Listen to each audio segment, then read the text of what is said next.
Good evening, Juventini. It is pregame again, hot off the heels of a Nantes. We'll talk a bit of Nantes. We'll talk a bit of Spezia, a little bit of this and that. Dash, how you doing tonight? It's one thing I can say for sure. It's not a busy news weekend. No, it really isn't. It really isn't. We'll bullshit a little bit. Yeah, we'll have some fun with you guys. But yeah, we did an earlier stream for our European folk because it's 10 p.m. your guys' time, 9 to 10 p.m. So we don't want to hear in the comments, oh man, I'd watch your guys' stuff, but I don't want to stay up until 3 a.m.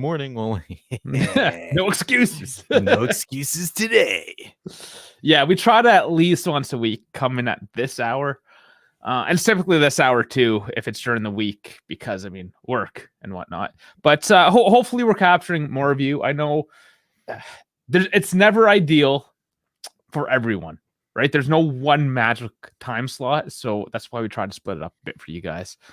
So yeah, let us know if it works. If it doesn't work, whatever. If you're just pissed off at us, I don't care. Yeah, just if you're just generally angry at me for some reason, just let it fly.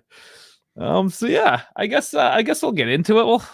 We did a quick post game, on Nantes, hot off the heels. Yeah, and we did that mostly entirely to get Kevin on the show because Kevin was in the stadium, and we're like, hey, we gotta do this because we gotta get Kevin and his thoughts and just listen to what our buddy K-Mac would say about it. And yeah, go ahead, Dave. No, sorry, I'm just thinking KF. It should be KF squad. He needs to talk to us about some inner stadium feelings as well. So I expect him to show up tonight. Yeah, he's on. I think he's on Twitter. He's busy on Twitter. Is he? Is he heavy on the Twitter? I don't know. I was just joking, but some people are. That's for sure. Yeah. So I think we need to get into the issue at hand, which was Nantes. The interesting thing about it was going into that game, they were 7 matches undefeated on the road. Yeah, I know. So they did have a good record. They did have a good away record. I think kind of like the outcry or the outlash, where it's like I understand that it's Nantes and we should cruise through them, but at the same time, I think some of the criticism's a little bit too harsh. Because you look at it.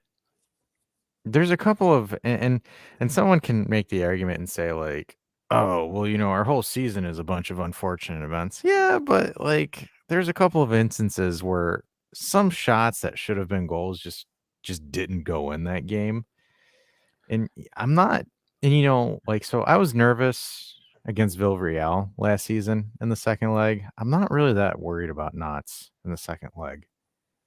Or for example, the Porto game, the Ajax game. Well, they don't have much of an offensive threat. So if it comes down to scoring goals, I think if push came to shove, we have more firepower. As crazy as that may seem to some people, but Nantes, they had one shot on target the whole match. And I think a lot of Juventini kind of agree on this, that if Bremer did not slip there, that would not have been a goal. Yeah. And that's the thing where it's I don't know. For me, it's I'm not flipping out. I'm not sounding the alarm bells. I'm not, losing my head in any of that stuff where it's it's not, not something to really freak out because I saw Twitter, I was reading the news and, I hate reading Twitter. I hate doing it, but I have to do it. Oh my goodness. Sometimes you just want to look at it and be all right, I'm taking your phone away. But I got to look at it for writing content and stuff like that. But I don't know. Monza was justified. For us to be upset and disappointed, it was 100% justified.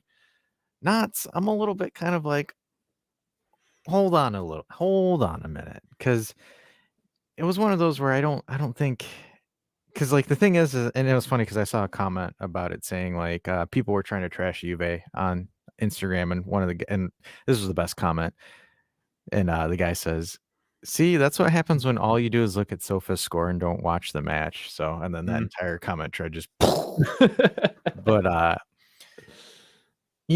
Chiesa's shot easily could have been a goal if it just bounces a centimeter off. A couple inches there for sure. Yeah. And there was a couple of shots as well where I'm just kind of that stuff should have gone in, but it just unfortunately didn't. Whereas you can't say that for Nantes. Outside of the Bremer slip, you can't sit there and be oh man, if this happened, that should have been a goal and Nantes should have done X, Y, and Z, where it's really Knott's goal was more so a fluke, if anything. Yeah.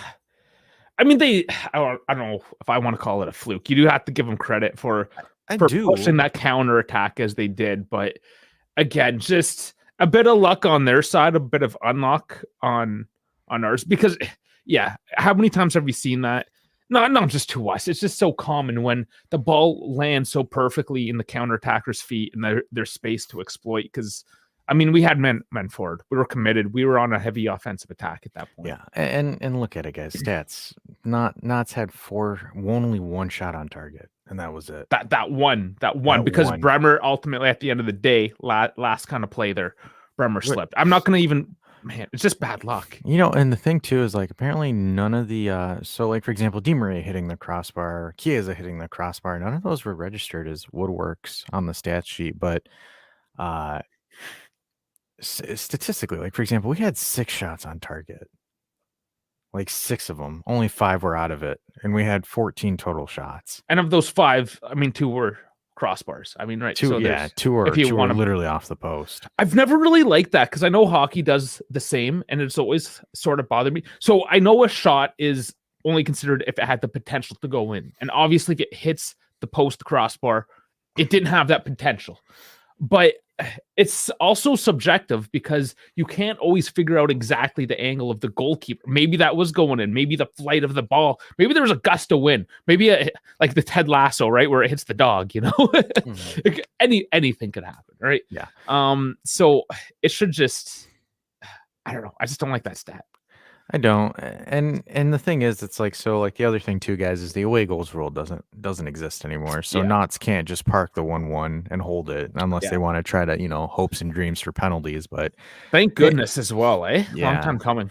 Yeah. So to be honest with you guys, you guys got the advantage going into the second leg.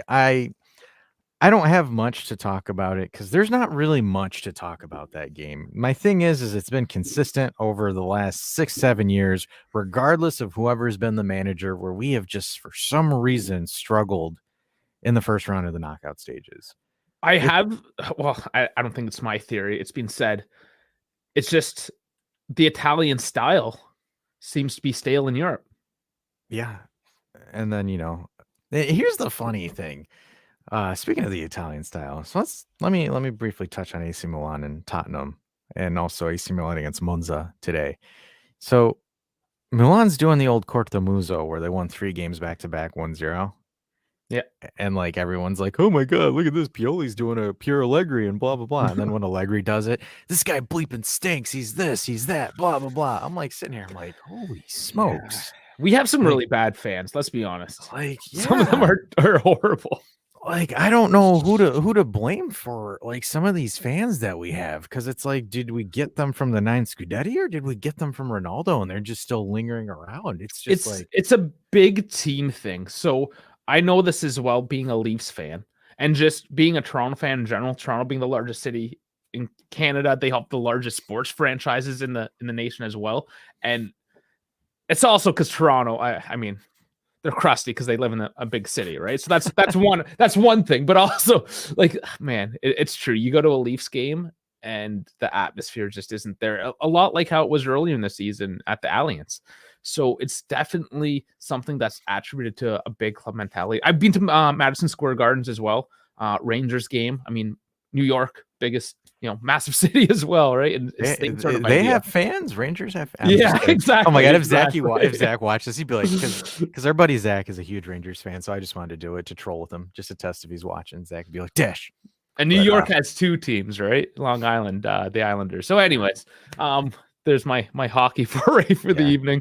But yeah, and KB kind of says it here too. He says we're really terrible at a European level. We have the most. Come on, man, why gotta bring that up? The most finals losses, because technically, if we won all of our finals, we'd have the second most Champions League trophies in history, because we've played in. All right. What ifs though, right? Like, yeah, but that's it's tomatoes. I got to bring that up, but yeah. It's just you guys always struggled in the round of 16. Like I think the only time we didn't struggle was 16-17, where we cruised through Porto. We won the first leg 2-0, second leg 2-0. But ever since then, every round of 16 has been a struggle. Like, for example, the previous season against Bayern Munich, we tied the first leg 2-2 and then lost the return leg in a heartbreak fashion. Bayern lost today. They did. They bought Jan Sommer only to lose to the team that they bought him from. Yeah, that's funny. Like, wow. You know, if the team, I think if the team can, once the team rallies and gets back, and I think Spezia is a good game for them to get some momentum going. Once they get some momentum and start rolling, I think, I think Knots isn't going to be that much of an issue. Go chime in, man. I maybe I'm losing my mind here. Maybe I've covered too much Juve for a season where it's like I don't know where I'm at right now. But Dave, do you feel worried about the Knots game, the return leg? I don't. Not right now. It is definitely a one match at a time. I'm focused on Spezia. It's this every 3 day. There's no time to think. Yeah, it's coming so hard and quick at you right now, right? So Spezia is definitely the next on the horizon tomorrow. So Nantes right now, no. I felt worried, I guess, in the Champions League because the competition was a lot higher. But again, Nantes, when it comes down to having to score goals at the end of the day, I think we have this. So yeah, and one of the reasons why I don't feel as anxious about it is because, like, with the Champions League, you have 3 weeks in between legs Yeah, for the round of 16. For the round of 16, we're playing next week. Yeah. So you can make the adjustment, you can build the momentum, you can kind of return from it per se. Where it's like in the Champions League, we're waiting like 3 weeks, and we're like, crap. And the team health is generally going to be about the same, right? It's not like we're getting Pogba magically back, for instance. I mean, we're getting maybe Bonucci for his first start kind of idea. So it's not like these big game changers happen over 3 weeks as well. You kind of know what to expect. So yeah, and then kind of to add on the first leg woes for the Champions League too. So another season that we went to the Champions League final, 2014-2015, the Pirlo and Tevez year. We started off 2-1 against Dortmund. We beat them, but 2-1 against a really good Dortmund team, and this is with Klopp as their coach. So yeah, 2-1, we won the second leg 3-0. So it's Juve tradition to start the first leg absolutely crappy. Yeah, we are bad at that. Yeah. KB asking why we're playing so early on Sundays now. I can't catch the game on the schedule. Man, take it up with Sardia. But 2 things. One, we haven't been number 1 for a couple years, so our stock has gone down a little bit in terms of prime viewing time. But we're also playing Spezia, which has 0 prime viewing stock. So you kind of meet somewhere in the middle, and it's Sunday, early Sunday. Yeah, but who's the primetime game tomorrow? It's a good question. Napoli already played. Inter. Yeah, Inter's playing against Udinese right now. Okay, so who do we have tomorrow? Torino and Cremonese, Roma and Verona. Those are the prime That's who gets the prime. Okay, so I mean Roma and Verona. Are you that's serious? more exciting than Torino and Cremonese. Yeah, but why? Roma's like the least entertaining. People say that we're bad to watch. Try watching a Roma game. The only ones that can watch that game are like the Dybala sexuals that just absolutely foam at the mouth whenever he touches the ball. You hate the Dybala sexuals so much. I do, because they're Juventini that sit there and just follow Roma because of Dybala, where I'm like, guys, he's gone. Move on already. Because it's like, oh, this guy is amazing. His IQ is the most like incredible thing. Great. I can flick Dybala and he'll fly 30 feet. Like, okay, great. What's the point of that intelligence? But yeah, I don't know. That's a really weird primetime game. Like today, Inter Udinese, I get that one. That one makes a little bit more sense, which ironically is 1-1 currently. Yeah, 68th minute. So Lukaku with a penalty and Sandy Lavric. Lakaka. Yeah, Lavric, he can put a couple back in the net, eh? It's pretty good. Yeah. Didn't he get one against us? So if this result holds, it actually benefits us technically, because if we win tomorrow, we go above Udinese and we go into 8th place. If Bologna lose, then we go to 7th place. But no. Bologna already did lose. Oh my goodness, guys, I'm sorry. So technically, if we win against Spezia, we go to 32 points and we go into 7th place. We're officially in European places. before we get another -20. Oh, conference league. Yeah. I don't know if you guys listened to Sam Adamo this week, but he definitely made fun of the conference league a little bit, as most of us do. It's, I don't know. Yeah, we say that. Who watches it? We say that now, and then we're playing in it next until season. we play it. Yeah, I'll watch it if it's my team. That's who watches it, right? The fact of the matter is that it's played at the same time as the Europa matches. So if you're a neutral, you're going to watch the Europa League most likely. Why would you watch the Conference League if there's better teams playing in the Europa? Unless it's your own team. That's the only time. Yeah, and then the thing too is if we win tomorrow, and hypothetically if Coney gives us our 15 points back, we go up to 47, and we're back in second place. Yep. Which, is it looking more likely based off of the news? A little bit, yeah. So more and more people involved with this whole thing, or just people in the know, are alluding to the fact that this might actually get overturned because, like everyone's been saying forever now, that there's no way to regulate valuations on players.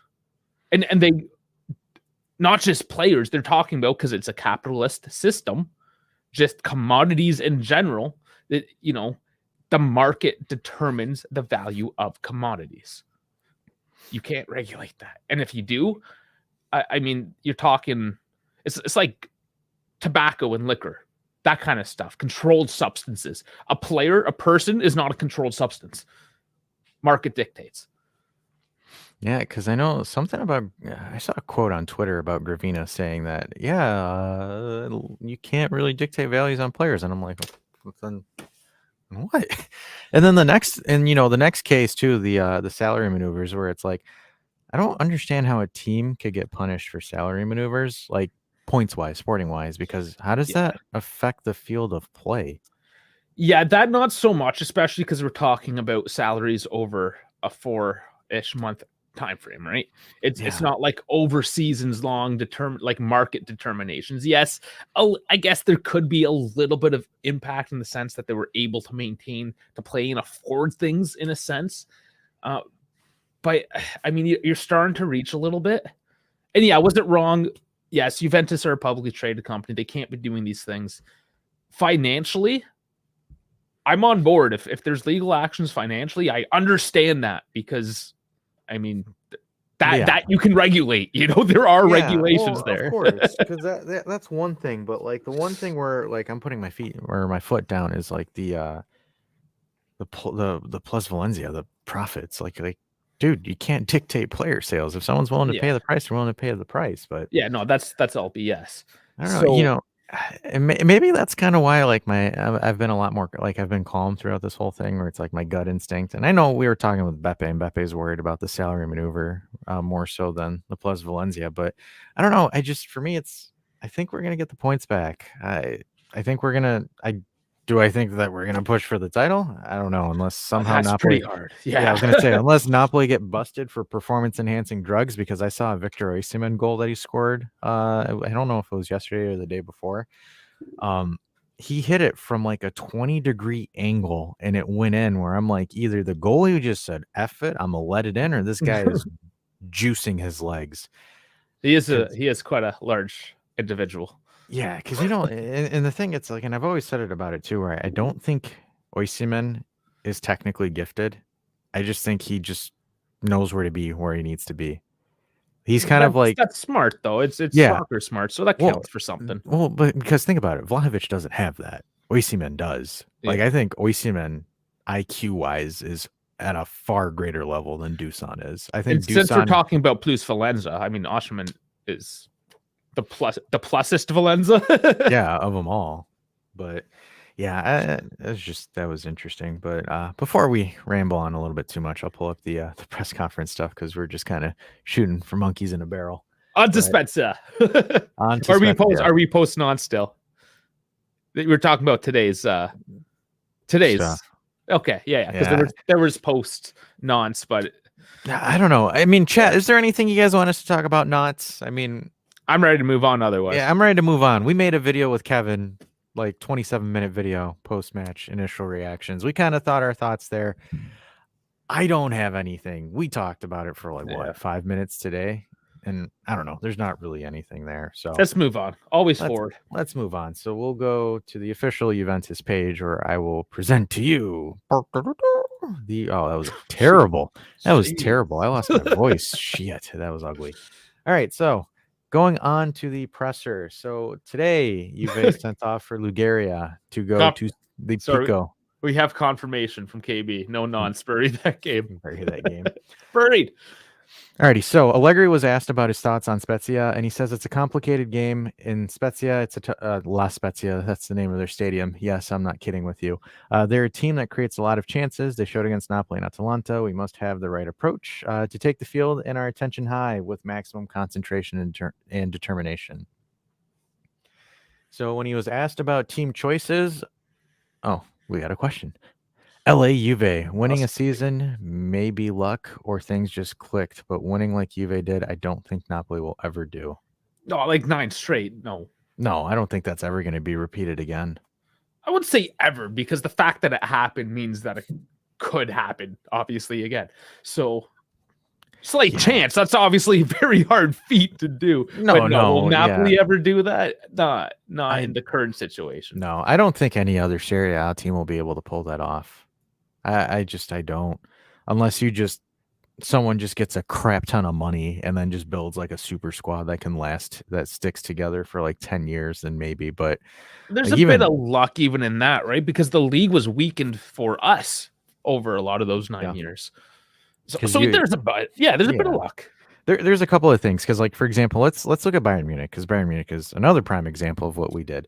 Bayern Munich, like, they are a financial powerhouse in Germany, and then like everyone else kind of fizzled out. Like, for example, Dortmund kind of pivoted gears and shifted more towards youth and like youth development. So Bayern can play all their youth players or buy all the So Bayern can loan them all of their youth team, but so like Dortmund kind of shifted gears, and then like Schalke went bankrupt, because I know Schalke was like one of those teams that would challenge Bayern Munich, but there's not, because you'll get like a Red Bull Salzar or something like that might do an occasional amount, but Bayern has that league on lock where they essentially just buy everything. Because, like, for example, if there's a budding star in Germany, like if he has 2 or 3 good games and if he plays good against Bayern Munich, you can guarantee you he's a Bayern Munich player.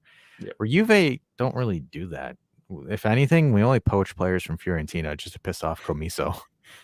But KB says luck has nothing to do with it. When you have courts and the very same organization overseeing the league on your side, that's when you can steal the title from Juve. Cough, Napoli, cough, cough. I mean, we love to trash Napoli and all those idiots over there, of course. But even if we had the 15 points back, we are well off the pace. So let's be reasonable. We're not like, honestly, guys. Napoli would need a colossal collapse at this point, because they powered through January. They're powering through February. Yeah, these are the formative months, right? So it's at this point, I'm ready to concede a little bit to Napoli. Of course, statistically, knowing Napoli, they could, but I don't want to say it's over. But also at the same time, I would relax. But yeah, I mean, if they picked up a couple injuries, like if Kvaratskhelia and Osimhen both got injured, then they will probably lose a lot of games all of a sudden. Yeah, because their record is insane right now. It's 22-1. So 2 draws, 1 loss, and 20 wins. Like, that's difficult, because like the nearest team has like 11 or 12 wins. So that's tough. All right, so going back to the team choices. So Allegri says those who play every 3 days are used to it. Chiesa won't be available because he is very tired after his recent efforts, which is to be expected. So ran a full 90 against Notts. He's not going to be playing against Spezia. He says, I still have to evaluate others, but there will certainly be some changes. So Moise Kean, Perrine, Rugani are 3 who will come in. So those 3 will play. Perrine, that is interesting. I get that it's a short turnaround, so that makes sense. But he's also coming off a flu. So here's the problem, though. Bremer and Bonucci are unavailable. Bonucci might come in as a might come in off a bench, but not starting. Allegri saying that he's happy that he's in the group. As for others, I have to decide. So that's going to be a back line of Rugani, Sandro, and Danilo. And then Juve selling Keane. So early reports is if they get 30 million plus, because they need their return on investment. And it kind of makes sense because he's an okay bench player. You already have him, like you would have to replace him, right? So it makes sense that you would need 30 million because you still need to reinvest that money, and you would need to at least buy a $30 million striker, give or take, right? Otherwise, you kind of just stick with them. Yeah, at this point.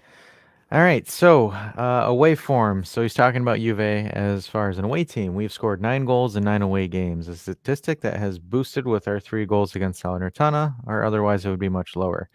Something that we need to work on. Yeah, the away record this season has not been the best, per se, which I can eventually pull that up once we get into the statistics. So this is kind of like winning mentality, winning conviction. So he says we need to improve our performance during the match, especially when we're in control. After going up against Knots, we slowed the game down and moved the ball very slowly. We were no longer convinced about getting that second goal when it was something that had to be sought with greater insistence. Then we conceded the only time they broke forward. Proof that Knots is very good at staying in the game, considering with their first opportunity, they punished us.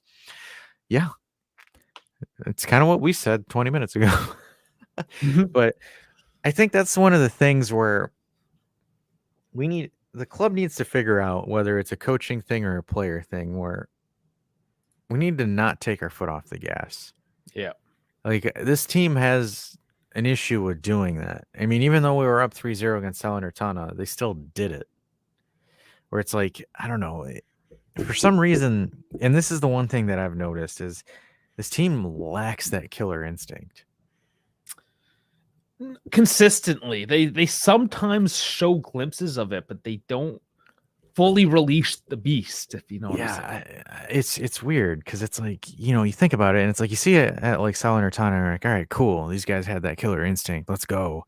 And then you could make the same argument for Fiorentina when Dusan got that second goal where they're like, all right, cool, they buried these guys, and then it didn't count because of offsides. But it's weird because it's like, it's almost like, and I don't know how much of this is Allegri and how much of this is the players. It's like, they get the one goal and they're like, all right, cool, we got it, we're good, let's chill. It's definitely a bit the player, because Allegri, the past few matches, has been very upset about it. So I don't think it's Allegri per se, unless, get into tactics, coaching strategy, but I'm going to have to put most of that on the players. Like, yeah, it's interesting. Because even so, like, for example, even so, the games that were even that 8-game winning streak, there have been a few games where we've put the dagger in, but a lot of these games are a lot more closer than they should be. Yeah. And I'm not really sure. I don't know. It's weird because, like, it's easy to blame the coach, and a lot of people start going towards that direction. But for me, I'm not a big fan of going that direction because there's more to it, guys. Because, like, the thing is like, you can only do so much as a coach. Like, we've had technically 4 coaches cycle in over 4 years, and it's still same recurring problems, recurring issues. So it's starting to get to the point where it's like, hey, I think it's the club, and I think the club knows it itself, and I think that's what they're expecting, because apparently, allegedly, there's rumors that there's going to be a huge summer resurgence where there's going to be different players getting adjusted, moved, cycled in. Like, well, is this going to be the real rebuild? I think and a couple. This is tricky though, because I don't. What if we win Europa? What if we get into the Champions League? Like, do we continue? And this is what we see a lot, right? Where teams hold on to like that glimmer. Whereas if you just lose completely, that's like, all right, that's it, we're done. Kill it. Start again. See, the thing is like, I think Juve's tried really hard not to commit to a full-blown rebuild. Oh, they haven't. They haven't, because like the thing is let's be honest, guys. Like, let's look at the transfers that they consider to be a rebuild. Okay, they sold Ronaldo and bought Moise Kean. That's not really a rebuild. And it added. No, that was a desperation move. Is what that and added Locatelli and added Locatelli that season. Not really much of a rebuild. Again, you add Dusan Vlahovic, you add Zakaria. There were pieces, yeah, but the fact that you still had Sandro, for instance. Yeah, the thing is, so like, and this is not me trying to like explain to you guys because you're dumb or anything like that, not at all. But like, when you're doing a rebuild, when you're committing to a rebuild, you blow everything up. Mm-hmm. You trade away pieces, you send away pieces, you buyout contracts. You get only rid of it all. you keep somebody like Chiesa, a young superstar that has connections with your club. That's like the only thing that would ever stay. Like if Buffon was still on the team or Chiellini, like those things, ADP, Marquise, those types of players are the only types of players you keep on your team in a rebuild. Yeah, like and to be honest with you, 2007 Serie B was the definition of a rebuild. You kept Buffon, Del Piero, Trezeguet, and Nedved. Those were like your main core, and then you started building around it. Where it's like we traded Dybala for Vlahovic, and then midfield wise, we didn't really. We brought in Fagioli and Moretti, but that's not really a rebuild. Like the thing is, and my concern is, and this is kind of until some of these contracts expire, we're on a downward trend. And like the moves that we did, instead of it essentially going down, like for it to go down like that, we kind of did this where we tried to lower the slope. But and I'm gonna be honest, and the team is in decline. Oh, sorry, I didn't mean to get that going right away. That was just sorry. We'll get to that. No, you're fine. You got the free kick goal, right? That's the free kick one. Yeah, that's what Sweet. that is. Awesome. But the thing is like when it comes to rebuilds, a lot of teams when they do a rebuild, and let's see if I have my board here. Yeah, he's getting the whiteboard out. So like when you do a rebuild, and it's going to be a soccer graph, or footy graph, which is funny. So like, see if I can make it like visual. So most teams when they do rebuilds, it kind of just goes like that, where it's an exponent. Nope, it's too bright. Sorry, can't see it. I tried. Damn it. So yeah, I think we gotta keep it digital. We'll work on that. I gotta work on getting it digital, like a digital dry erase board. But let me see if I can do that. Yeah, we'll just answer cover the free. Yeah, answer the question. Cover the free. From the highlights, Di Maria was cooking. How was his game? Yeah, he was pretty good overall. It didn't really work out in the sense that I mean, there was only one goal that we ended up getting at the end of the day, but he certainly put in his shift. He did create. He did set up the original goal. He got the hockey assist, and I know you know what that means because you're in Edmonton. For everyone else, okay, the hockey assist. I guess I should explain. So in the hockey, there's 2 assists. So the last 2 guys that touch the puck, because they understand that there's usually you build up a play, and I mean you're just crediting more people essentially is all it is, and you get the point, the 1 point for an assist, whether you're number 1, number 2, don't matter. So yes, Di Maria got the hockey assist. All right, cool. So I got an online whiteboard, so I'll show you guys this. So normally when you're rebuilding a team, you essentially blow it all up. So what most teams do, so this is your graph, and bear with me, I'm freehanding with a mouse. So most teams will go like this when they rebuild. It's an exponential decline like that. This right here, so this part here, in an example here, this section here, is you're selling Sandro, you're selling Quadrado, you're selling Bonucci, you're getting rid of everyone. And you're keeping like a Chiesa, and then you start bringing in the youth players. This isn't what Juve did. We didn't do this. This is what we tried doing.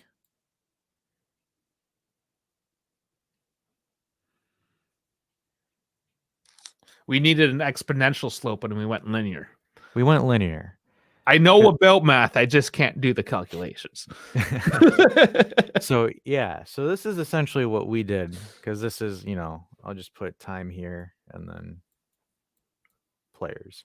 So this is our peak, Ronaldo, Matuidi, Pjanic, all that guys. Like the end of Allegri's first tenure in the Sarri season, where it kind of started declining, and over time, player quality. So this is player quality. So I'm going to just write it as PQ.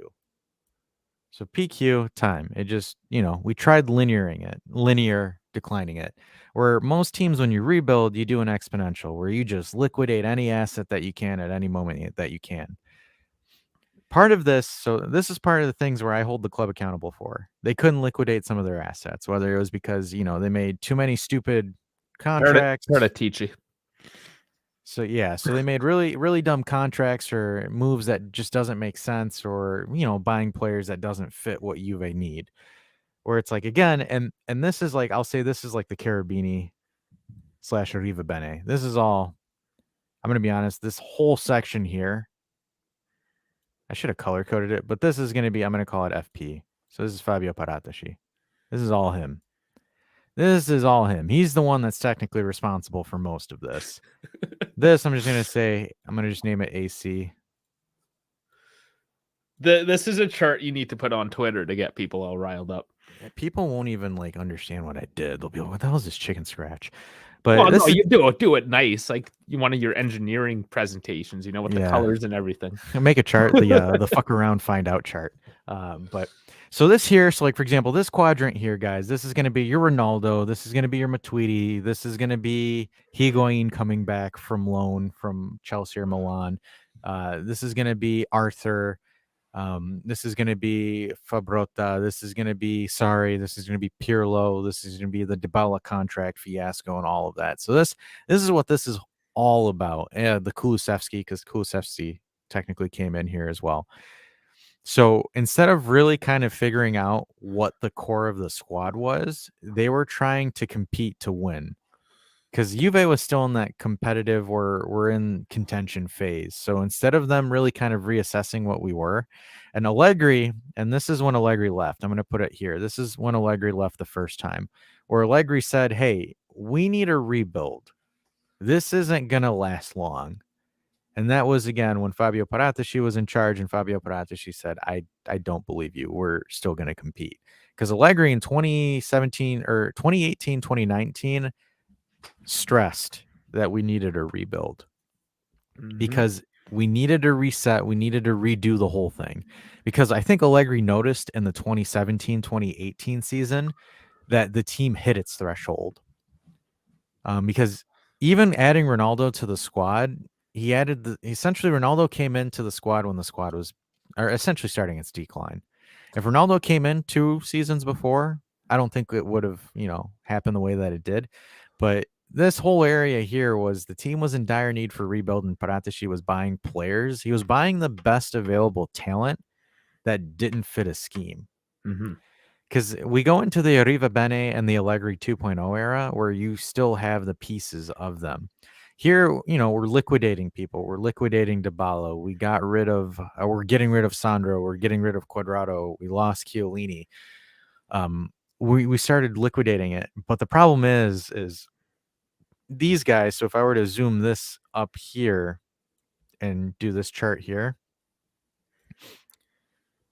it's still a linear decline. Maybe at the end of this season, it'll plummet down like that and then bottom out like this. The one thing that I will give props to Paratici was the addition of Chiesa. That's probably one of the main things I'll give a nod to. But here, again, we still have Sandro. We still have Quadrado. We can't move them because of their contracts that were brought by this guy. We finally managed to get rid of Aaron Ramsey. But again, the club took a loss on that because they had to buy him out of his contract.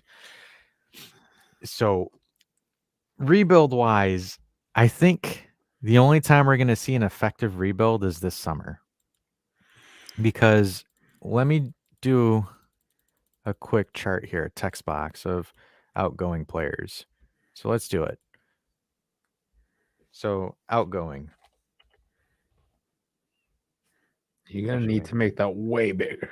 That's what she said. All right, so outgoing players. So first one, Sandro. Next one, Quadrado. Need to make that text box bigger now. All right, cool. No, it's gonna make the formatting. Oh man, whatever. Just use short form. Just put quad. Yeah, I'll just put quad. All right, so quad. He's out the door. Who else is out the door? Let's make it interactive. So those are going to be the 2 main ones that are leaving. Paredes. Your spelling is trash. Rabiot. Whatever. We understand. We know it's true. On the spot, I'm just trashing them as we go. All right. The Rabbi. Rabiot. So those are the most likely for sure. Maybe a goalkeeper. Yeah, I'm just gonna put GK. Yeah, GK. A goalkeeper. So goalkeeper's possibly out. Rugani. Is his contract up? Not yet, but I think he might leave. Well, he's always on the chopping block, so I'll just put him on there. I guess. All right, so we have Perhaps Di Maria. That's still up in the air. If we commit to a full rebuild, yeah, you kind of get rid of him. Do we add Vlahovic to this? I don't think so. The club says he's unsellable. Let's put Milik. No, they're talking about spending the money on him. I mean, until it's concrete. Until it's like I think that's one, especially if it's a rebuild. If you go, say we get relegated to Serie B or whatever, or we're playing in the Conference League, Milik is the perfect. Like if you get rid of Keane, put Keane in there. If you get rid of Keane, you keep Milik. So right there, so that's how many starters? One. So Sandro's a starter, Cuadrado's a starter, Paredes not really anything important at this point. No, he's a fucking waste of space. Waste of space. Rabiot. So we have 1, 2, 3, 4, 5, 6, 7, 8 players. 8 players outgoing, which is quite a bit considering that the rest of the people we're talking about. Oh, Bonucci. Oh yeah, Bonucci's allegedly out the door as well. And everyone else then is pretty young, right? We're talking about Ranocchia, Ravella coming back, keeping Fagioli, Sule, Illing. Chiesa still fairly young. Bremer is young, especially for a defender. So yeah, and then also let's technically, because we have to include them. Yeah, I mean, whatever, those guys. And if Kulu came back, though, even McKennie, that's not. Well, I guess with all the midfielders coming back, McKennie kind of sucks, and Zach. But Kulu wouldn't be the worst person to come back. Yeah, but I don't think he's good for Serie A. No, I agree, but he still wouldn't be the worst. Yeah, he wouldn't be the worst, but I don't think he suits what Juve need. No, it's just Illing would now get less time. Yeah, it would hurt Illing. So this is all outgoing. So we have 1, 2, 3, 4, 5, 6, 7, 8, 9, 10, 11, 12, 13 players possibly outgoing. That's half the team. That's essentially a rebuild. That is, finally a rebuild for all those people. So I think the only things that we have incoming. Oh shoot, I forgot to put in Pellegrini. Yeah, because he's out the door. I mean, I stopped counting him personally, but sure. Yeah, but he's still out regardless because he originally took up a team spot. So that is 14 players that are out the door. And then we add this text box. So incoming, I think the only ones that are incoming right now are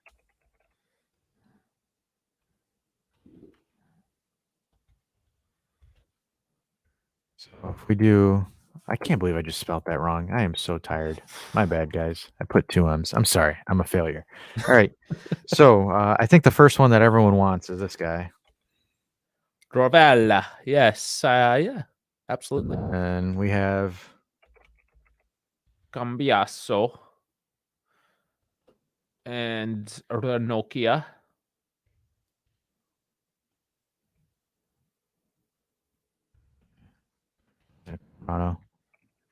Oh man.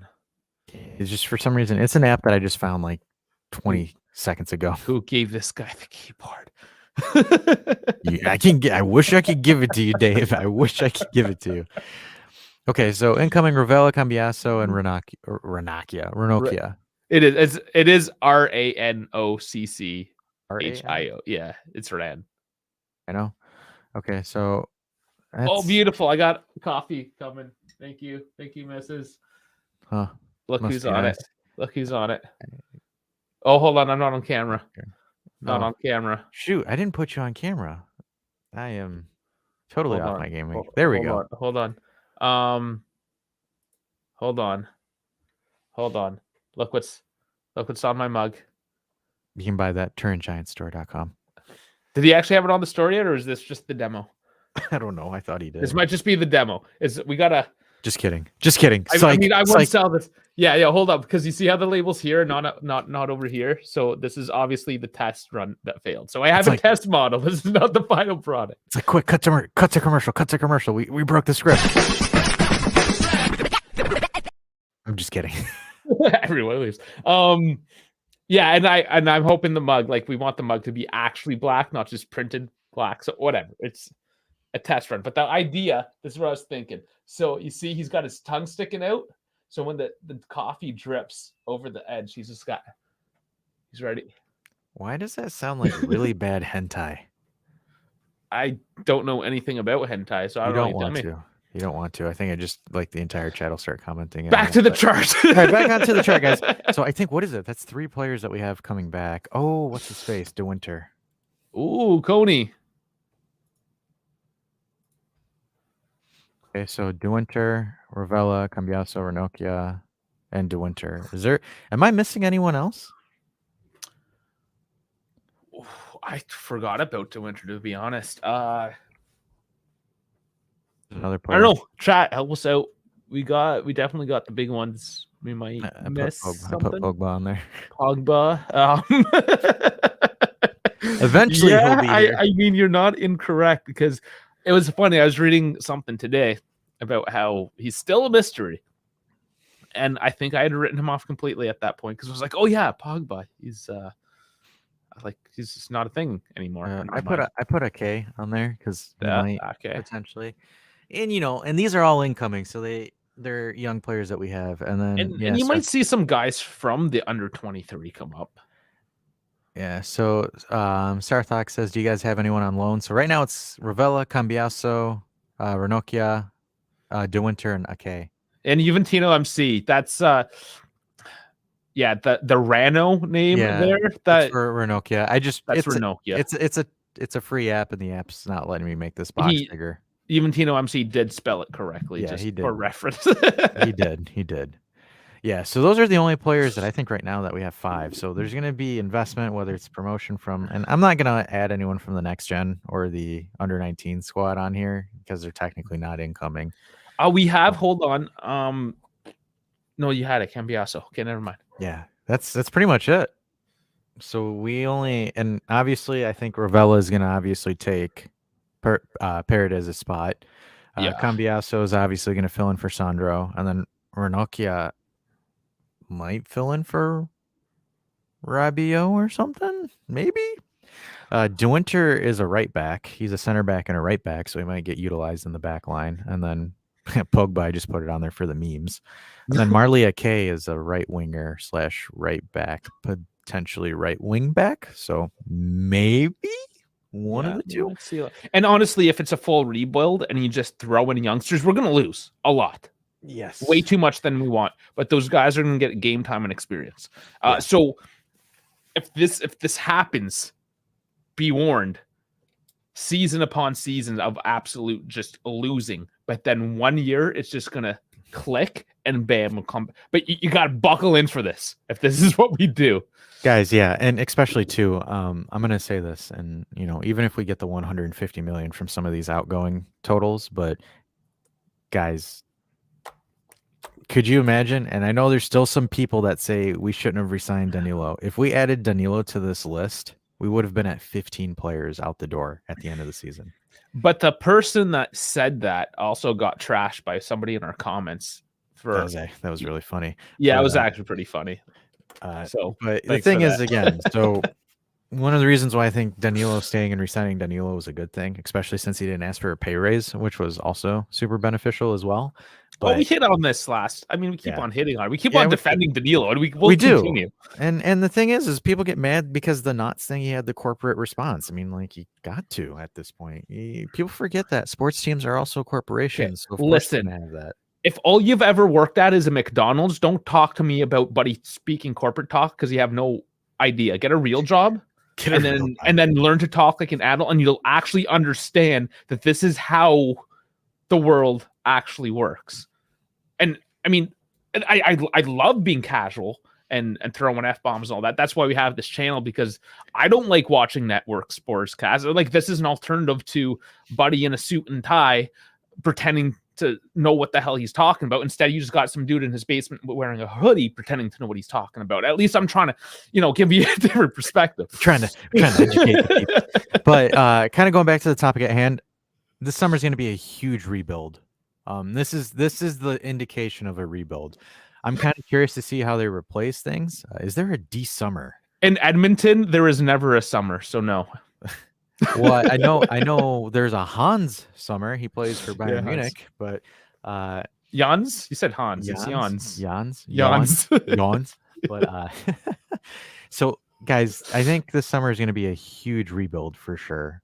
Especially with a lot of these players moving, regardless of what happens to us, whether it's Serie B, out of Europe. I mean, if we're out of Europe, I think we could possibly add Vlahovic to this list, but and Gatti could.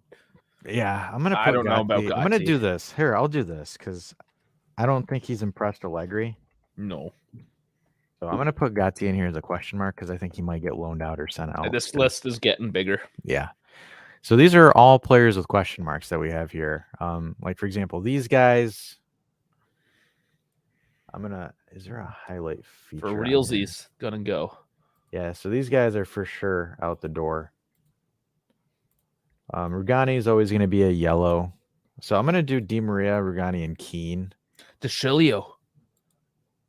Didn't he resign? They re-signed him last year. Doesn't mean they can't get rid of him. Yeah, but I would. That's a maybe, though. Oh, that's still a maybe. Like, why? If you can get rid of him, what do you keep him? He's gonna be what, 28, 29? Yeah, but he's Allegri's child. Who says Allegri staying? Put Allegri on the list. So yeah, that's true. That's true. Because he's technically on the hot seat, allegedly. So our oranges are going to be Rugani and then Pellegrini's probably going to be red because he's officially sold. Gatti, I'm going to put Gatti on here just to have him on here on yellow, just because he could hit form. But I think the for sure solds are going to be Sandro, Quadrado, Paredes, Rabiot, a goalkeeper, and Pellegrini, because Pellegrini is officially sold. But Kulu, I put him in yellow just because he hasn't been performing well. And Helicopter called me out on one of the comments saying that if he does come back, it's on me, which is fine. Yeah, that's right. Which is fine. I'm going to be upset, but it's okay. But hopefully Tottenham decide to, because my concern, the reason why I brought up Kulusevski is because Conte is probably out the door. He's not re-signing with Tottenham. I think he's going to be looking for work. I guarantee he's talking with Juve. I guarantee you. Yes, I do. And Kulu was a Conte want. Oh man, the connections already. So if Allegri were to get sacked, Conte comes in, Kulu is probably back at Juventus playing in a 3-5 or a 3-4-3. And the funny thing is Conte at Tottenham has switched it from a 3-5-2 to a 3-4-3. So interesting. Premonitions, anyone? Premonitions. Premonitions, anyone? This is scary. Who knows? But yeah, this is kind of my thoughts on the outgoing things, because I do expect a rebuild, whether or not, and for me, coaching wise, I have questions for Allegri as a coach for a rebuild. I think Allegri can give you stability. I don't know if Allegri can give you a rebuild. And this isn't me flipping the script saying Allegri out, sack the guy, he's terrible, blah blah blah blah blah. I don't swing that way. I don't operate that way. Do you take Pioli after you get sacked this season? For us? It's sort of, yeah. He's gonna get fired. No. I think. So the thing is, and my thoughts when it comes to the coaching carousel is, if we do commit to a rebuild, I don't want Zidane, I don't want Conte, I don't want none of those big profiles. Is that when you get like an Italiano? That is when you get an Italiano. When at the end of the season, the club makes the decision that, hey, we're not going to compete for the title next season. We're going to just take this squad, build an identity. But the problem is can Juve afford a season to build financially? If they get kicked out, yes, and they have to go like a season without it, then that's fine. Yes. But I'm saying this, and guys, again, interactive chat, please. Can Juventus afford a rebuild season? You can also argue, can they afford not to long term? Because it's about looking long term. Oh, absolutely. And it also will have to fall in line somewhat with how the Super League develops. Yep. Yeah, because my thing is this, because right now I am no for De Zerbi, no for Italiano, and maybe for Gasparini. But if the club sits there and says, okay, UEFA said we can't compete in European competitions for 2 or 3 seasons, and the prize money, we don't get the prize money from it or anything, regardless of what place we finish. Then, as an organization, if I was Juventus, then I'd say, okay, we have been given 3 years to build everything back up from the ground up. And it's going to suck for us. I'm going to tell you guys. It takes 5, though, realistically. It does, but it's going to suck. Like, Yeah. I'm telling you, if we get banned from Europe, I would expect Juve to just throw everything out and start fresh. But that's when you build or when you bring an Italiano or you bring a De Zerbi, you bring a Gasparini, where they have an MO where they're developing these younger players. Because the thing is, and this is where Sarri failed at Juve, and he's going to fail at Lazio as well, is for a guy like Sarri or De Zerbi or Italiano to work, you need to bring a young, inexperienced core of players. Because, for example, Dybala, Ronaldo, Higuain, maybe only Higuain will probably be the only person that would listen to Sarri. But like Pjanic, Matuidi, Chiellini, Bonucci, and Buffon. The egos are too big. No. And the reason why they brought Buffon. Oh, not Buffon. Sorry, he's not. I mean, no, he's not ego, but I'm saying, like, for example, like Ronaldo, level. Dybala. Yeah. Like superstar level. The reason why they brought Buffon back was because Sarri couldn't handle the locker room. That was one of the reasons why they brought Buffon back, to be kind of like the locker room peacekeeper.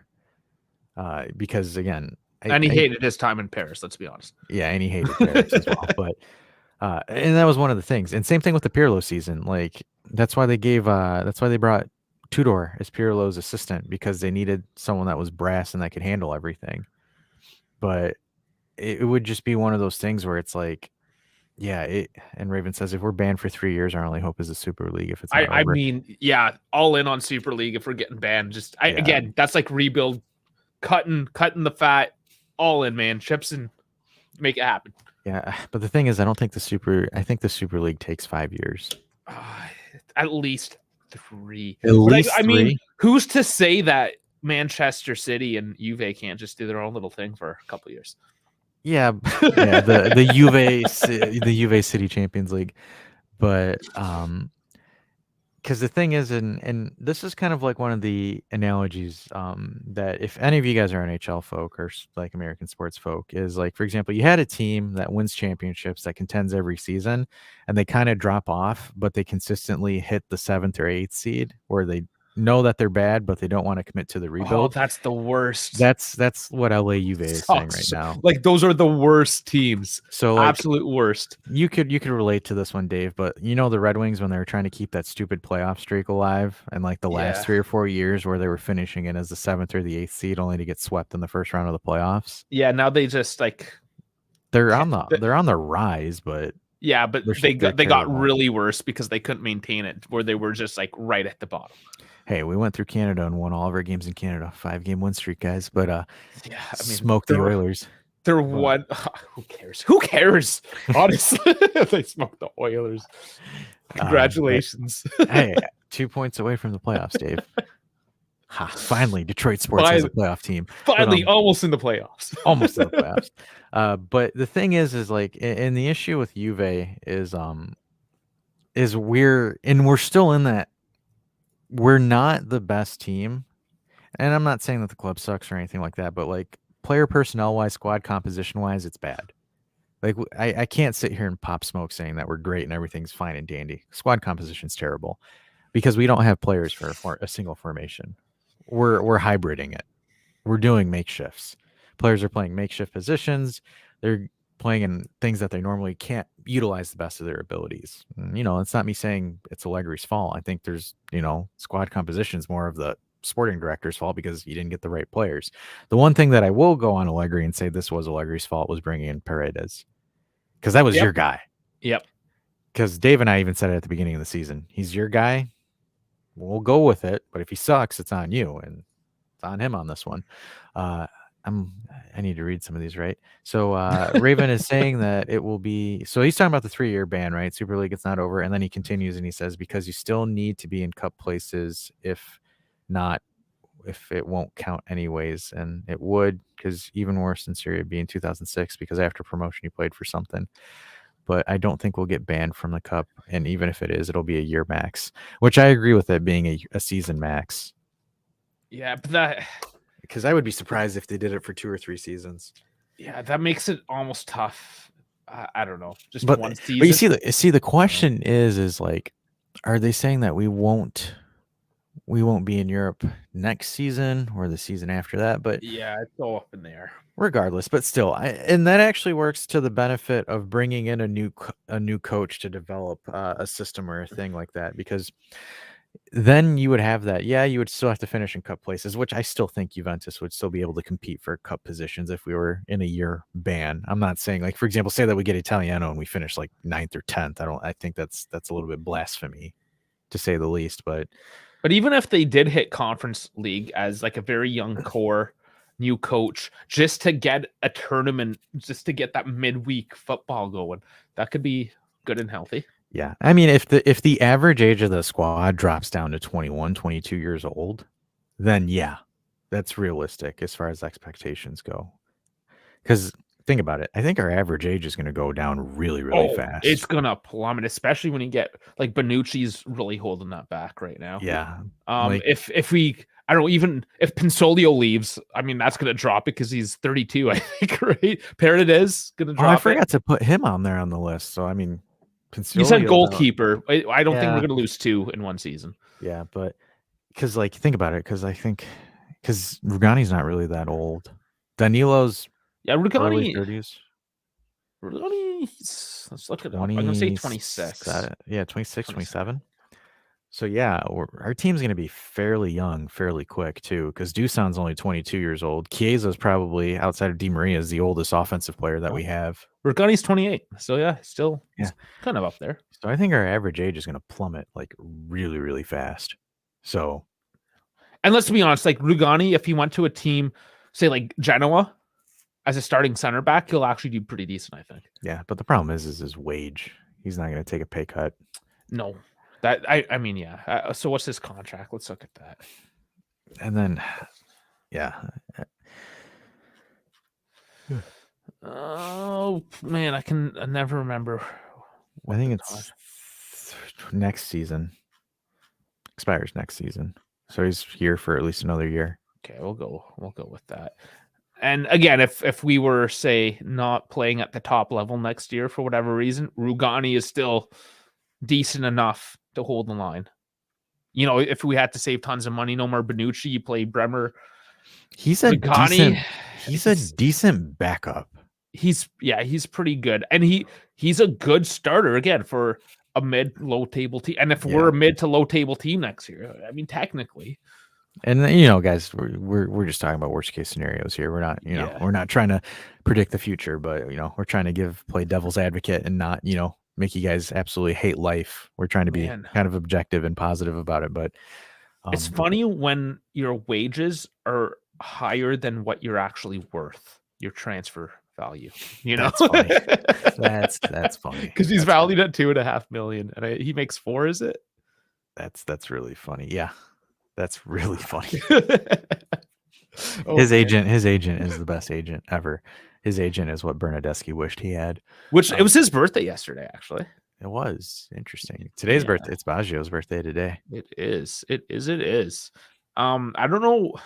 It's totally not my job, but I have to remind you guys whose birthday it is every day. Why is that my job? I mean, I don't do the social media thing and have to make all these fancy pictures, blah. I mean, come on, Dash Farhad, you guys are slacking. I'm the video editor. You're the Graham. I'm the video editor. Or is it Zach I have to get on? Hey, he said he's been trying to drop a video for weeks and we haven't seen it yet. This is true. I still don't even know what this video is about. I don't either. All we know is it's going to be Zachy Boy Productions. But and we are working. Once the schedule works out, there is another feller.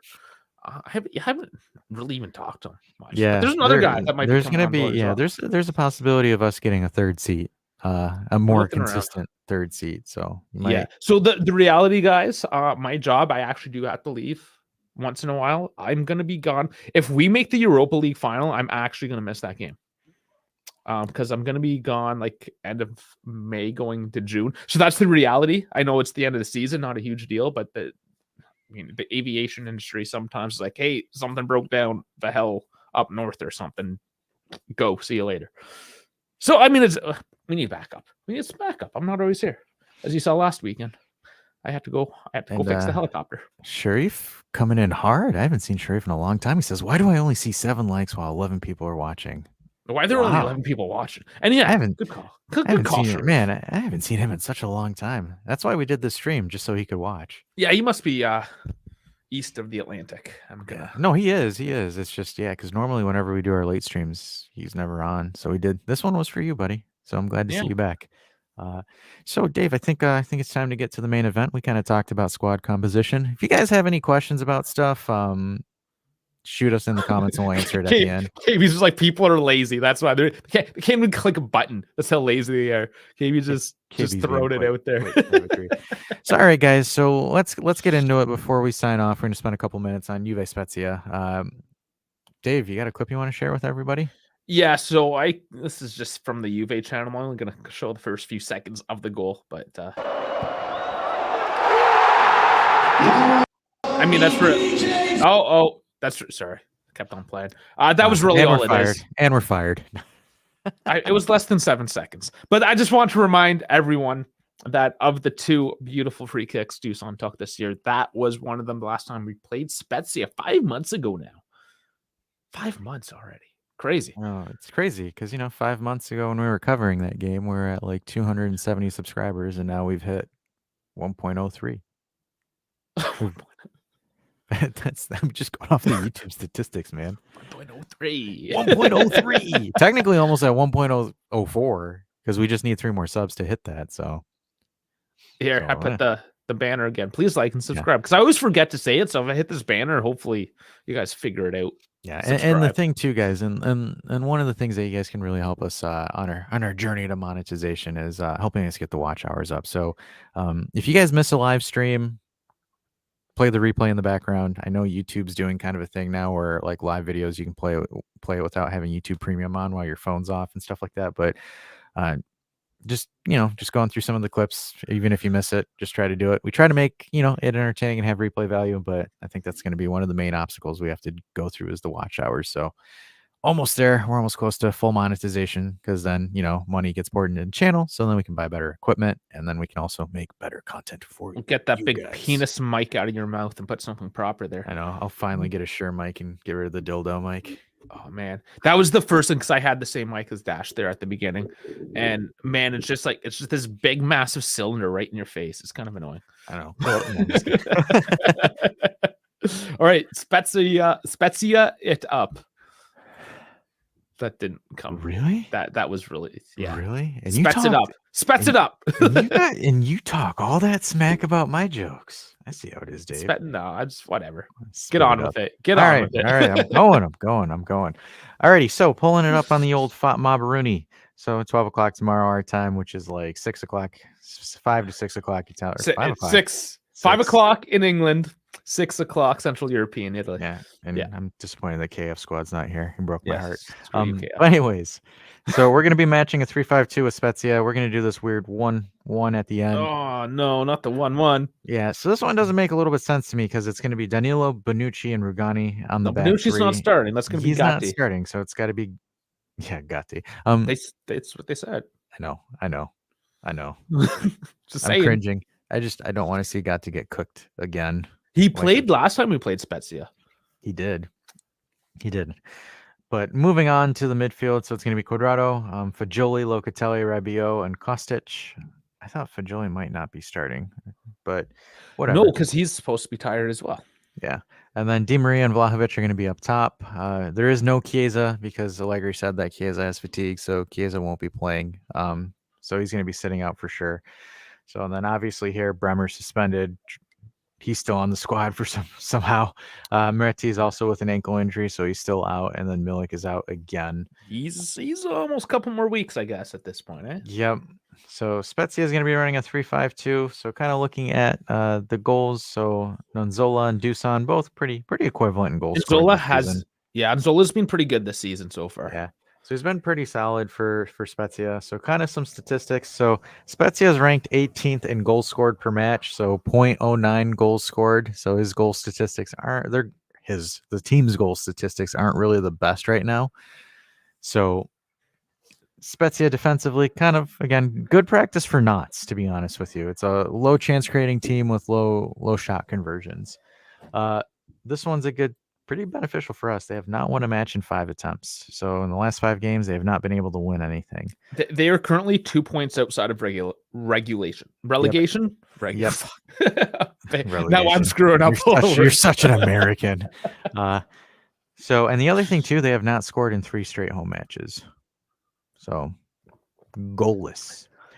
With us, we're ranked 6th in goals scored at 1.5. We've kept the most clean sheets at 14, and Juve have not lost to Spezia in their last 5 meetings, so 5 wins and 0 draws. So, unfortunately for Spezia, they got 2-2 draw against Empoli. They lost 3-0 against Napoli, 2-0 against Bologna, 2-0 against Roma, Atalanta 5-2. Guys, this one's you go in, you get it done. That's all there is to it. We dispatched them decently easy last time. We got an earlier goal there, the free kick. I think that was 13 minutes in. Yep. And then it took us the added time there, 90 plus, to get our second. But overall, it was pretty non-threatening.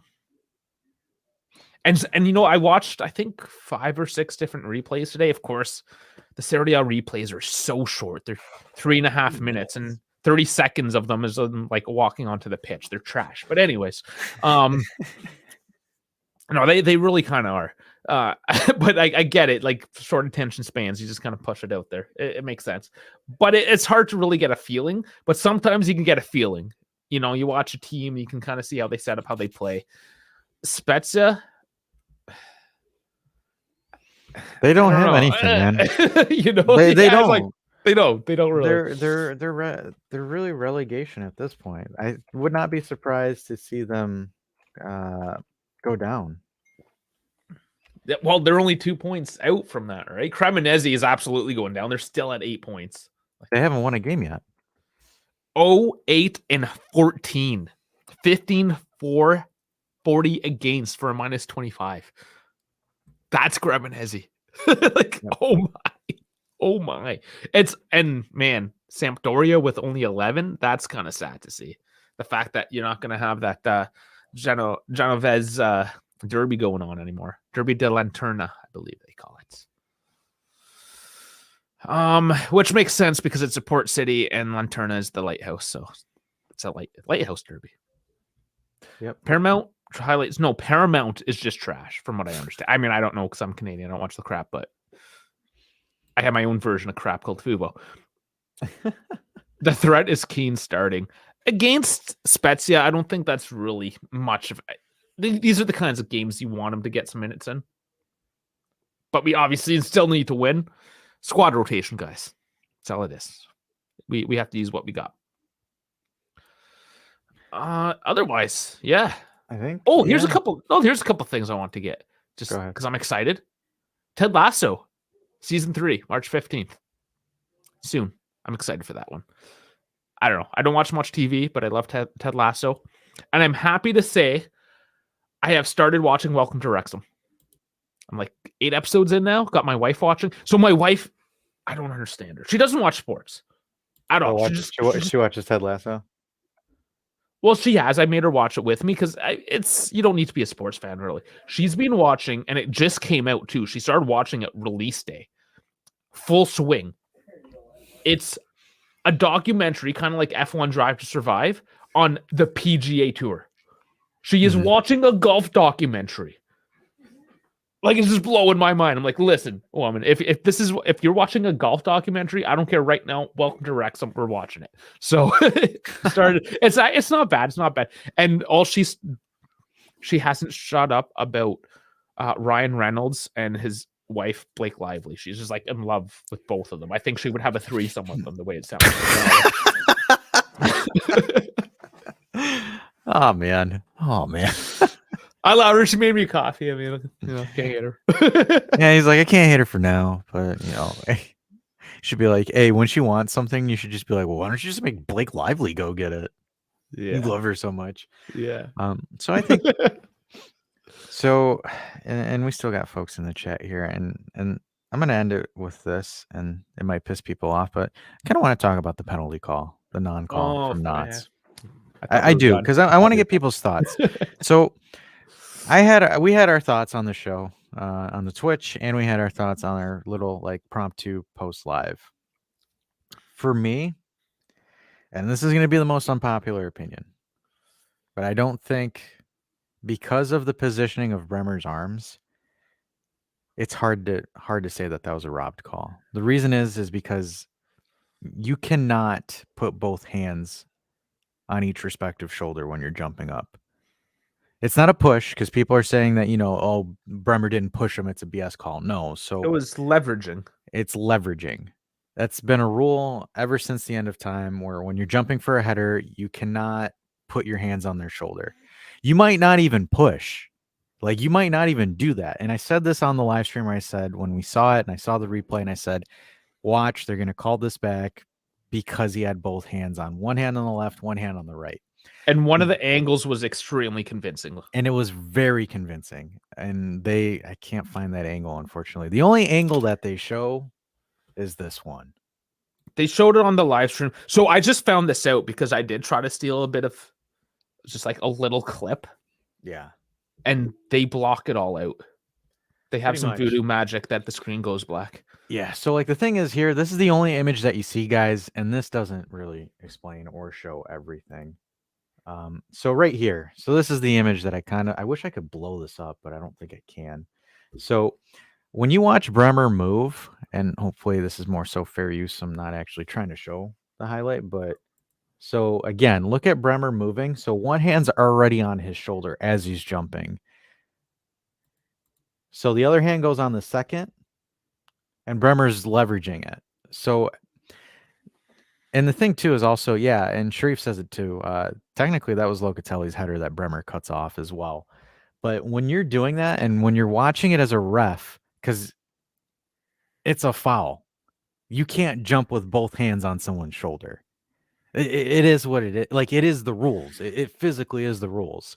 Like, for example, the ref's watching it, and you can have, and this is where and this is my thing again, where I say referees have their own biases on calls, their own views on calls. So what he sees right here, he sees this, where he sees essentially Bremer elevating off using his shoulders. So again, both hands are on this. It's that angle. It's the that angle. The front angle that looks really bad. Yeah, because again, if someone's putting their shoulders on me, I'm moving like this. It's a foul. I'm going to draw that foul, and that's what the Knots player did. Where, again, we call it soft fouls when we're watching it, but again, they're doing what they're doing. And then it's just, it's tough. It's really tough. In my opinion, we shouldn't be even like deciding this game on this foul. And that's the other thing, is that it came down to this. We need to do better. Yeah, we need to do better. As a team, we need to do better. But this is me kind of giving my thoughts on this, because I saw Twitter, I saw Instagram, I saw all the social media saying, we got robbed, we got robbed, we got robbed. Fortunately, I don't think we did. And, people can feel free to come at me and call me a dumbass, an idiot. But unfortunately, by the rules, if you look up the actual rules, you can't jump and have both hands on their shoulders, one in each respective. So Bremer literally put left hand, left shoulder, right hand, right shoulder, and jumped. That's leverage. That's going to get called for a foul 100% of the time. It's one of those things. And I mean, the amount of soft calls that are called because that's the rule book. That's the rule book. It's the rule book. And the Knots player sold it perfectly, in my opinion. Because look at his reaction, his response to it, where he tried to jump, but the shoulder down causes the arm movement and all of it. The guy sold it. I mean, the guy's good. He should be in WWE, because look at the way that he fell too. This guy perfectly sold the hands on the shoulder foul. I mean, it is what it is. We're not out of it. There's still another game to play here. So take it for what it is. get after it the next time. Exactly. And that's the thing, guys. This is the image that everyone shows around the world. Yes, that one doesn't look as convincing. No. And when I saw that angle, I was like, oh, maybe. We saw it, and we saw it live on Twitch too when we were doing the Juve Twitch. We saw it there and we're like, oh, hey, I think that's a handball. Because I told Dave, I'm like, I think his hand slapped it. And then, we got the front view, and then I'm like, they're going to call this back. I mean, I knew at that instance that it was going to get called back. So it's like, we're passionate. I get it. We're fans. We're passionate. We love it and blah, blah, blah. But it's not, we didn't get robbed here. Unfortunately, we didn't. And as much as I love footballitalia.com, I mean, they are a good site. I have a feeling there's bias. There's a lot of bias in play. I know there's a couple Juventus fans that write for these guys. I wouldn't be surprised. Does it say who wrote this one? From Lorenzo Bettoni. I'm not sure. I think he might be. He does report on Juve. But I'm not 100% sure if he is. Regardless, I mean, there's always bias. And look at the title. Pundits agree. Pundits. Okay, pundits agree, but what's a pundit? I guess technically we're pundits in a sense. We're pundits. I mean, we are. No, we're legitimately pundits. We're alternative news pundits. That's what we are. I mean, Football Italia, I love you guys, but I'm calling you out on this one. This one, great. Like, pundits. Like, you guys understand, like, you can't use pundits to make your thing sound more credible. Because Jamie Carragher is a pundit. Terry Henry is a pundit. That asshole I tore apart from Sky Sports the other night's a pundit. He's a pundit. These guys are all pundits. So pundits can have their opinions and say, oh, it's 100% a handball or this is that, and confirm that Juve should have been given a penalty. But look, if you actually look here, Allegri refused to blame the referee in his post-match interview. Because Allegri probably knows too. He's like, shit. And Sharif, perfect. Thank you, Sharif, because his comment, awesome comment. Fully agree on both points. We shouldn't have relied on that to win or justify lost points, nor pretend it wasn't a foul. It was. Yeah, just a bit of objectivity. In the moment, I get it. You're upset. But if you're going to go, especially if you're a major social media account, news account, whatever, break it down. Look at it objectively. You got to sometimes, and that's the thing, it's always got to get the content out right away. And we did do that right out of the game or after the game because we did have Kevin one. And sometimes it's nice to have that heated, quick reaction, the emotion. But we always do come back like we are right now. Okay, it's been a day. So again, here's the funny thing. So it says CBS Sports also analyzed the incident with Charlie Davis and Nico Cantor agreeing. Okay, so let's see who these guys are. And I mean, yeah, even just Juve, some consider him a pundit. Technically, yes. Yeah. So I mean, all Juve cast technically they're pundits. So is Alejandro from Bianconeri Zone. I mean, take all of that with a grain of salt. Of course, it is what it is. And then these are all pundits. Like, I mean, again, pundits, just people that comment on stuff. That's what a pundit means. So I mean, one of the pundits watching the Euro, ex-female Canadian soccer player, couldn't even say Kevin De Bruyne's name, and she was the pundit speaking at international tournaments. So I mean, what do you get? It's like Dash was reporting, trying to say names. We are. It's pretty much. But. Yeah, and that was my thoughts on it. I'm kind of curious to see what you guys think about that. XFL is on. Is that where we're at? We're at XFL. Yeah. And then Thomas says the fan. You want to highlight the comment, or do you want me to do it? Okay. So Thomas says the fans' reaction is more emotional since it seems nothing is going on our way. Other teams have gotten away with such incidents. Yeah. But that's anecdotal as well because we've gotten away without. Really, and there is no database out there. You would have to go and catalog every single call and then say if it should have been or should not have been, which is still completely subjective. So what do you have at the end of the day? Yeah. It's all subjectivity. This was my statement on it. Like, for example, if I was like, when you're doing something, don't give reasonable doubt. So, like, for example, I said this on the live where I said, or on our post-game live, I said this. I said, Bremer gave the referee reasonable doubt on whether or not it's a penalty or not. When you're doing stuff or when you're going stuff like that, it literally is, guys, it's a coin flip. This is a coin flip. I'm going to be honest with you. It is a coin flip. because the referee could say, okay, yeah, Bremer's hands aren't really that, isn't really affecting the play that much, and the defender sold it. Still technically be fine. Like, for example, we could have gotten the penalty there. But in this case, the referee said, from how I saw it, because again, football referees base their calls on their biases and interpretations of the action. Mhm. It's always going to be that way. There's no way that they can change that. So for this case, and this is where I think I agree with Thomas's point here, where he says, things don't go our way on certain calls like this. It makes sense. But again, whenever you're in questionable or controversial moments like this, except the Salernitana one, because that was absolute bullshit. Sure. You gotta have it without a reasonable doubt. Like, for example, the the offsides against Fiorentina that we got that saved us the result, that gave us the 1-0 win. No reasonable doubt on that one. Guy was clearly offsides. It went to our favor. Unfortunately, with this Bremer one, Bremer put in reasonable doubt in the referee because, again, VAR is there. So we forget this. Clear and obvious error.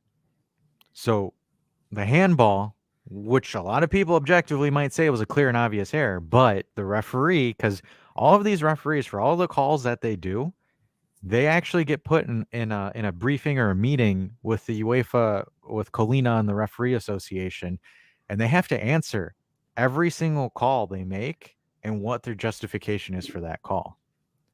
They do that. That's how it happens to every referee, and especially with UEFA. So he sat there and said, I made this call because his arm went up as a reaction to Bremer jumping and using both shoulders, putting his hands on both shoulders. Again, another referee could say, hey, I made this call for a penalty because I didn't feel that Bremer caused that much of a reaction on his shoulders, etc. It's a coin flip. Unfortunately, some of it doesn't go our way, and I get the emotional response. But the only thing I can say is this: put our heads back down, go to training, train hard for the next couple of days, beat Spezia, relax, regroup, take that win from Spezia, go to Knots, eliminate Knots, and then move on to the next round. That's all we can do. And as fans, all we can do is just, again, watch the game tomorrow, enjoy the game tomorrow, focus on the Knots, and go from there. Absolutely. Take it one game at a time. Yeah. And I will just agree with him on one sense, in that we do, again, it's a feeling, it's a perception, it's anecdotal, that we do get more calls against us, at least in Serie A, as my wife is absolutely smashing things upstairs. I'm sorry.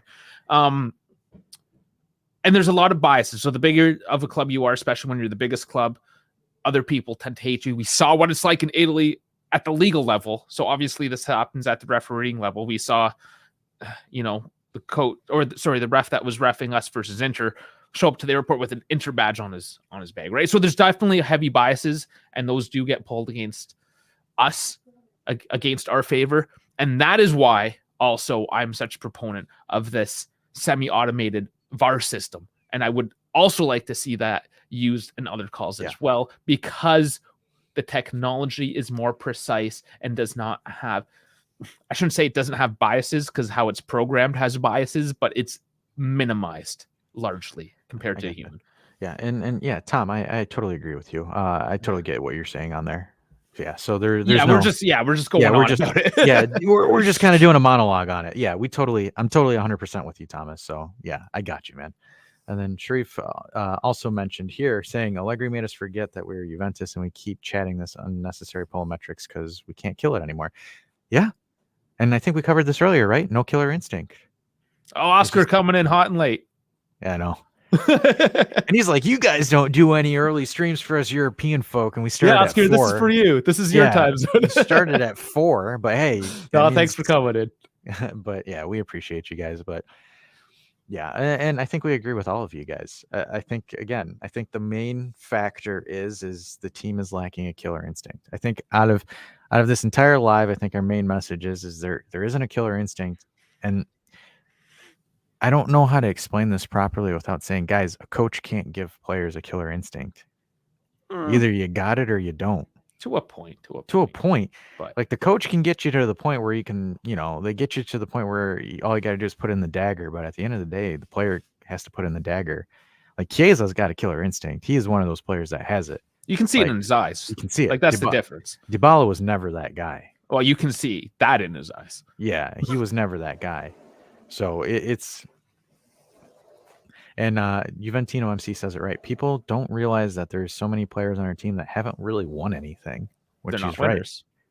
The only ones are what?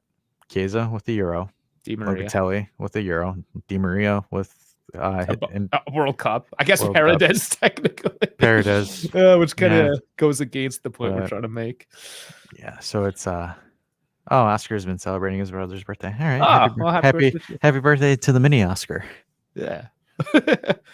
But yeah, I think that's the one thing. And I think when we're going on Twitter and we're seeing a bunch of Juve pages and fans and stuff like that, kind of going off of stuff like that, I think our main message here at the Turn Giants is take a minute, relax, kind of assess everything, talk to Dave and Dash, because Dave and Dash usually calm people down whenever they're pissed off.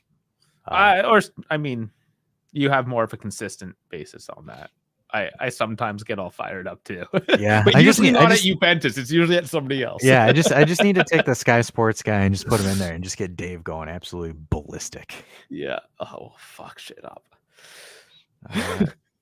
So Raven says Juan Luca Sacchi was suspended after Inter Monza game for 6 months because he made a mistake and canceled a goal for Inter. Anyone got suspended for the Juve Salernitana game? No, but the referee made an Instagram apology. He did. He commented on his story. He's like, "I'm so sorry, guys. I didn't realize Candreva was still there." Hey, but you look, it sucked. It's a shitty moment, but look, we got semi-automatic offsides because of it. Yeah, and I don't necessarily even blame the ref. Did he make a mistake? Did he own up to it? Yes. Did the technology that was supposed to catch those types of things completely fail us? Absolutely. Yes. And the people responsible for that did not take responsibility. Yeah, and that's the thing too, because like, for example, the head referee for the Salernitana game went with what was presented to him. Yeah. Because again, he can't see that Candreva was on the thing. The camera didn't even pick it up. It wasn't. He missed it live. He missed it live, and he didn't have the camera angle to see it. So I think that's kind of why he wasn't suspended. But again, he even said it too. He went out on social media, "Hey, that's my bad, guys." He even openly said it to him. He's like, "I know, and I understand it's not going to bring those 2 points back. I get it. I get that. But the benefit of that is we got semi-automatic offsides, and that saved us against Fiorentina. Whether you like it or not." Speaking of that game, and maybe we'll do this for a double take on a week we don't have a whole lot of content, but a yellow card for taking the shirt off. Like, are we a bunch of Mormons? Like, what's going on? That's always been a rule that they've never changed and will never change. But if they're going to start using technology and get into the 21st century, I mean, dude, Europe has nude beaches, and you're yellow carding a football player that, by the way, looks phenomenal. Like, come on. At least it's not that hairy fat dude on the beach. You know what? That's got his weighing out. We forgot something else about that Salernitana game where Thomas said wasn't the Salernitana goal that game with a handball. That was Candreva. That's yes, it was. That was also. That was that was a bad call. That one was a bad call. Yeah, I mean, we're not. Sorry, guys. I can't remember all the rules. We're old. We can't remember everything. Yeah, we're gonna go down a deep hole. Yeah, Salernitana was a complete clusterfuck. That was. Spezia tomorrow. That's all that matters at this point. Let's focus on that. Of course, tomorrow. Watch along. However, on the Twitch, we're hooked up for the Twitch tomorrow. So not here on YouTube. If you don't have Twitch, I don't know. It's a lot like YouTube, but more blue. Yeah. Less red. Pretty much. So yeah, programming notes is tomorrow we've got Spezia on Twitch, and then Monday night it's going to be Twitch again. We're going to be with G Just Juve before he goes on vacation. So yeah. So we'll be doing Talk Juve with G Just Juve on the Twitch. And then when's our next game then? It's going to be Thursday, our Knots game. So we'll The next probably not drop. again, yeah. Yep, and we'll probably drop a double take video some point next week. Yeah, so we'll record that on Tuesday, then we'll have Yep. a pregame on Wednesday. Wednesday. Yeah. So if there's a topic that you guys want us to do a double take on, normally what Dave and I do is we look at some of the most trending Juventus topics on the internet and we just pick it and we go from it. If you guys have any topics or any trends you guys want us to cover, shoot a comment and we'll take a look at it and we'll make a video on it. If not, I'm talking about dudes taking their shirt off. And yeah, I think Dave's gonna pick the yellow card for celebration. I think that's gonna be the one thing. So I think it's ridiculous. But yeah, I mean that's for another time. And Oscar's brother says thanks. Oscar, you should make your brother subscribe. Is he a Juve fan? He's going to be. Make him such. Make him do it. Well, guys, my wife's cooking dinner tonight, and it's a free play weekend for Far Cry 6, which I want to try to play without paying for it. So I know what I'm doing today. I need to play Hogwarts Legacy. I have the game. I've only been able to put 2 hours into it. Yeah, I mean, for children, that's a child's game. It's actually not. It's whatever. It's a boy riding around on a broomstick. I can play Far Cry because that's an adult game. It's not. Well, the thing is, it's a darker Harry Potter. It has nothing to do with Harry Potter. Just the intellectual property. Like there's no Voldemort. Go ahead. No, well, yeah, no, I know. No, Voldemort. Who cares, Voldemort? Yeah, I'm just saying it's like an ugly RPG. anyways. It's an RPG that you can use magic, and the only thing that's like kind of to the lore is just Hogwarts itself. You can tell that the world's really going to a dark place because Winnie the Pooh's coming out as a serial killer now. That was a meme. No, like there's a movie. The German. Yeah, because there's a German folklore or folktale of like every Christmas or every like nursery rhyme or whatever we call it here. Like every single one of them, like Santa Claus and all that, has like a dark origin story in German. Like the Germans are really, really intense on that, man. And speaking of Winnie the Pooh, just don't tell the Chinese president he looks like that because you're gonna get it. Did they kill him or just put him in jail? Allegedly, you mean? Allegedly. Do not call the Chinese. Do not reference the Chinese president to Winnie the Pooh. You will go to alleged jail. Yeah, it will allegedly be pretty painful for you. So, all right, I guess that's when we kill it, right? When we start getting political. But anyways, we're getting with Winnie the Pooh, so I think it's time to poo out of here. All right, let's hit this. Get on out of here, and hope to see y'all on the Twitch tomorrow. Yeah. Way. Alrighty, everybody. Thanks for watching this pregame show for the Juve Spezia. We had some really cool topics on here. We talked about the handball on nuts. We talked about some potential outgoings and some potential squad overhauls. So if you're now just joining in, you might want to replay because there's some replayable value on this one. So thanks again. Thanks to a lot of the new folks in the chat that chimed in and put in their 2 cents. But we'll see you guys tomorrow on Twitch, and we'll see you Monday night on Twitch, and we'll catch you on a double take video coming out next week and the not stuff. So we'll see you guys on the next one. Forza Juve. Love you all. Catch you tomorrow, Monday, and just throughout the week. Love you all. Till next time.